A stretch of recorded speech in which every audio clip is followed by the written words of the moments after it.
Back on the field, the team is preparing for a battle with the Bills this Sunday. Eagles will head to Buffalo, where they will look to right the ship and get back to 500 for the season. But as they prepare to battle on the field, a former Bird's comments are ruffling some feathers in the locker room. Yeah, Lesley Van Arsdall, she's got all the latest drama surrounding this team. There's always something, isn't Yeah. there? Wow. Well, yes, it's a war of words after former cornerback Orlando Scandrick had some critical comments about the team, and the reaction was swift. Our Dan Koob is live at the NovaCare complex with all the latest. Hi, Dan.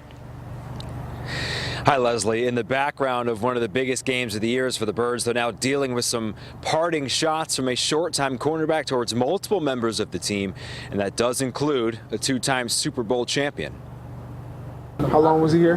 He's here for 3 weeks. Oh, that's probably not long enough to know the team. Malcolm Jenkins' strong response to now former Eagle Orlando Scandrick over Scandrick's indirect accusations on Fox Sports 1 that Jenkins is not a leader and the Eagles locker room lacks accountability. I think there's some selfish people in that defense, though. Do you? Absolutely. I mean, I think that Rasul Douglas, who's a good friend of mine, I think he took some unwanted heat for some blown coverages on some other people's selfish play. I immediately take credit for all of the mistakes I make. And so, you know, for us to move on as a team, we can't have like that in the room. All of these quotes, all of these people, Scandrick saying Jink has leadership problems, it's not a problem. Scandrick also criticized general manager Howie Roseman and said the team is coasting off their Super Bowl run 2 years ago. Putting it plainly, Jenkins appears happy Scandrick was cut. We're all grown men. If you got something that's on your mind, go ahead and say it. We got that open dialogue here. I know I'm not afraid to say something if I got an issue.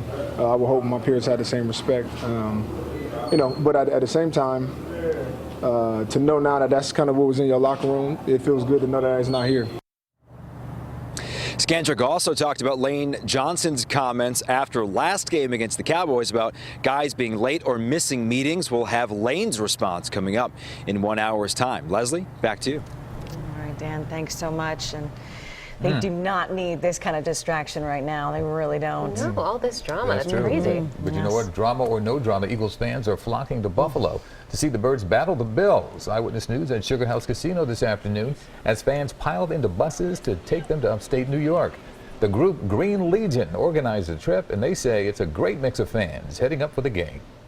You know, we do. We have a lot of people who literally come back like every other game. But we are continuously growing, and we just have new people, new signups every week. It's great. We travel well, that's for sure. You can find much more on the Eagles, including more of Orlando Scandrick's comments and the team's response at our website, cbsphilly.com.